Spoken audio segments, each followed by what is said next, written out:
To the channel. You're with Reverend Dr. J.W. Morrison, Theologist, New South Wales, Australia. Central Coast, New South Wales, Australia. One of the saddest things I've ever seen is covert emotional incest manifest into overt narcissistic emotional incest.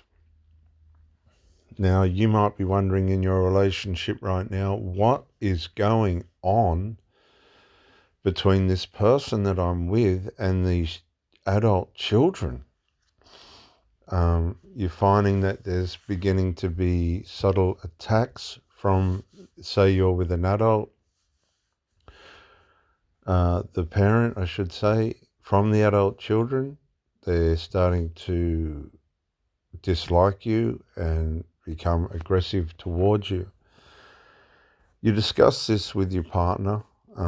They seem to understand what you're saying, but they're like a zombie when it comes to trying to fix anything. They are just zombies with these zombified children who now it seems like you're in a movie where you're negotiating and navigating your life around these zombies that are jumping out to try and get you. And you're looking at it and it's kind of got you bewildered, like a person that's just shot up heroin and they're standing in the street just stopped and still gazing at the concrete footpath. It turns you into this sort of mortified ceramic doll type being that's trying to work out what exactly is going on with these people. When you first come along, of course, like any other relationship, it just seemed like these people were relatively normal and you were accepted and all the rest of it. The next thing, you've got these hostile, malicious, self-centered, infantile monsters trying to corner you and villainize you, vandalize you emotionally, psychologically abuse you passive-aggressively, and they're attacking the person that you're with to try and assassinate you out of their life. And you're watching this and you're looking at this and you're going, no, this just can't be real. It's just a moment. It's just a moment in time. Surely these people have no reason not to like me. Your life's in order. You're not on drugs. You're not on alcohol, which are the usual things that wreck everything. You're not on nicotine, or you're not dependent on anything or anyone. And so you're still running your relationship with this person, but their offspring, their gremlins, their minions, their family members are starting to deteriorate because of your input and her or your partner's output, him or her, depending on what your situation is, towards you. Now these people are starting to go, but what about us? You used to give that part of your life to us. These adult children are saying and thinking, and therefore we need to remove the problem being the partner. Now, this has gone over, it's moved itself from covert emotional incest into complete out overt narcissistic emotional incest and war. Now I've seen this, I've seen it twice in two different groups of people. What these fools are going to do is try and remove the person that you're with, the parent, away from the relationship. They're immediately going to go into sabotaging the relationship. And it's very obvious, and you'll see it a mile away. And they're just going to pretend that nobody notices or nobody sees. This is the infantile, silly part about it. This is the unawareness that these people have got. And so you're watching these people trying everything they can. In my first marriage, I'd get home from work and her and the son would drive off. And you'd be going, oh no, this ain't good at all. And you're watching them and you're just going, oh, this is time for them to go. And so you lose a marriage over it. This is the power of it. These narcissists just crash everything around. They're so selfish and unaware that they pull everything down around them. And it's very off-putting. When you become aware of it, you become bored with these people pretty quick. You become intolerant of their enmeshment. They lose any attractiveness that they have. You'll find that they're very self-destructive. One group were medicators and on dope. The other group were on dope.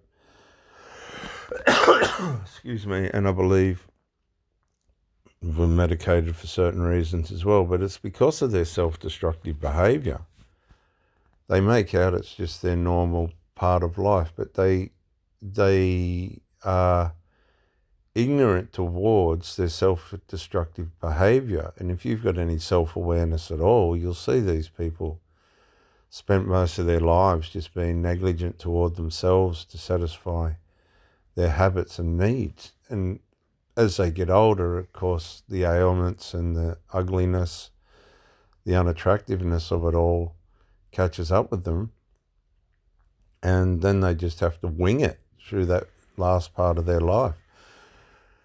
I've never seen anything positive come out of any of it. They just swap partners and hope that someone's going to stay around long enough for them to indulge more in their destructiveness and get as much sex out of the person probably as they can. There's really, what I found was, not in the first group, it wasn't so much sex, they were more the material, selfish, meaningless, aimless types.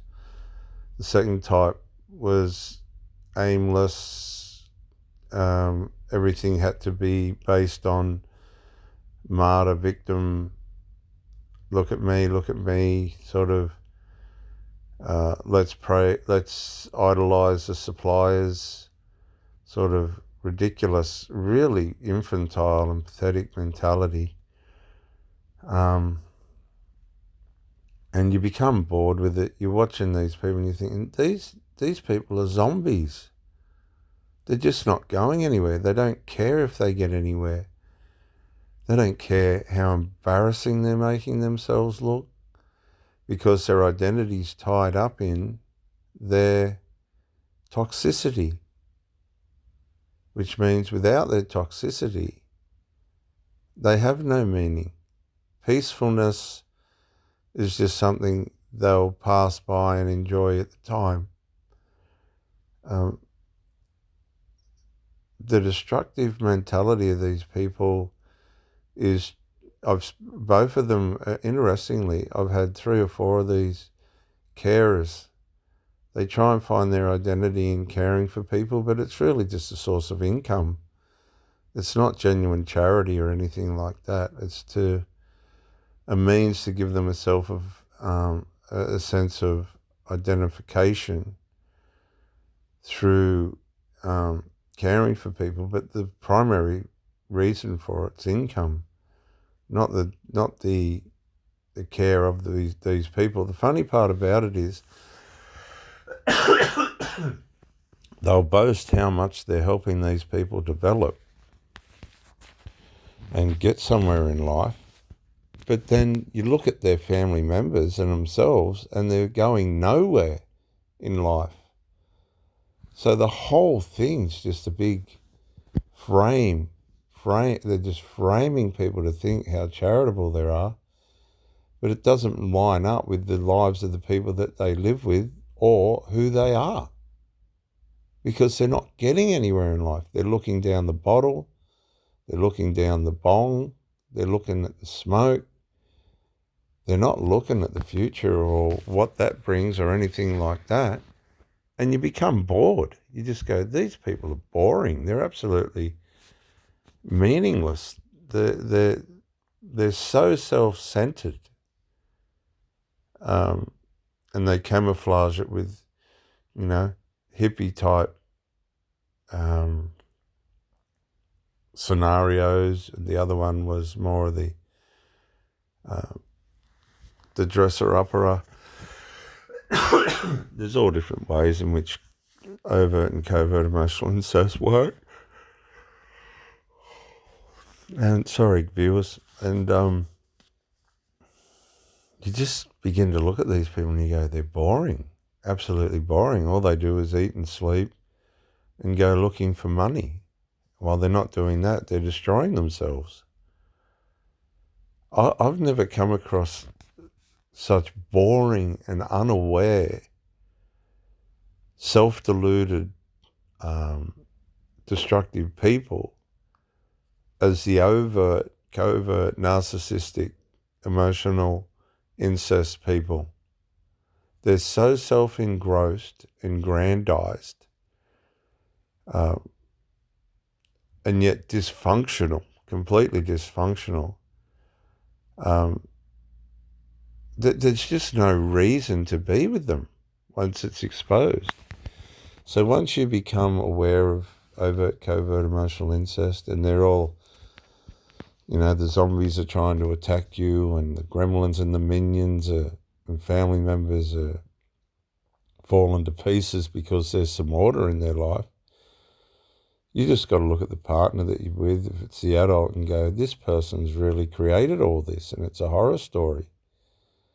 They're just all going to go up in smoke because that's what they live their life around, the smoke. One day, as I saw, they were just going up in smoke. The funny part about it is they both thought they were great cooks. And and made out how great food is and everything. And I'm thinking, I can cook for myself. I can cook whatever I want for myself. I mean, just because you can cook doesn't mean you're anything special or fantastic. The essence of these people is back in towards themselves. They're primarily selfish. They tend to want to hide in the dark. And you really,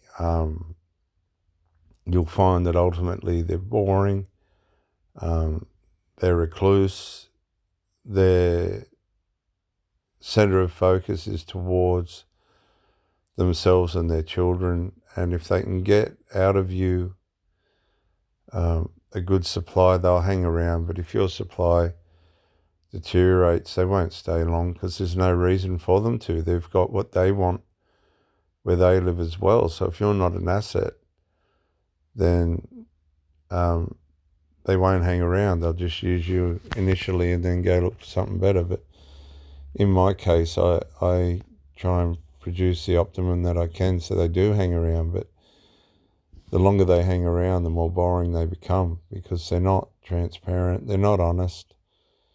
They don't know how to resolve, which means they're going to wreck things anyway. And they're not very exciting people. They're living a delusion. They don't know what's important in life. They've missed out on most of what life has to offer.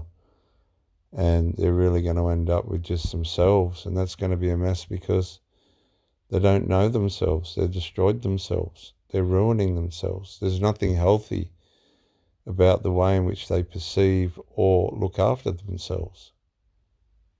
And you hope that'll change. Like really, you do hope that'll change. But past behavior predicts future behavior. And these zombies, and that's what they're going to have to be called because that's what they are, think nobody's aware of it. That's the part that used to amaze me. They think nobody can see. But they'll see that people were watching all along. And that's why they ended up with nothing and no one and looking at themselves like a person that's just had methadone, rocking backward and forward, standing still on a footpath.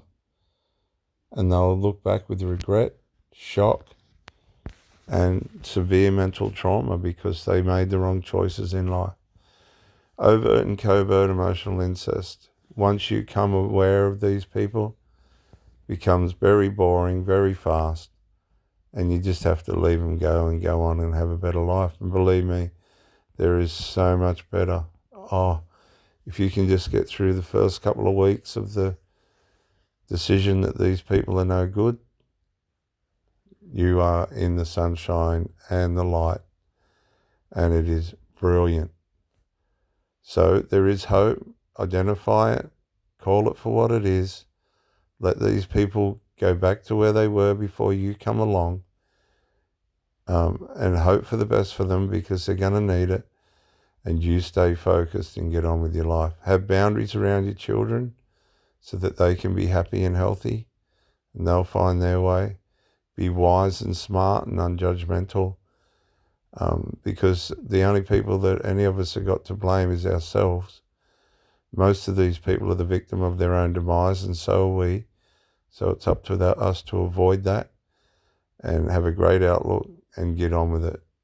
This is Reverend Dr. J.W. Morrison, theologist. Bye for now.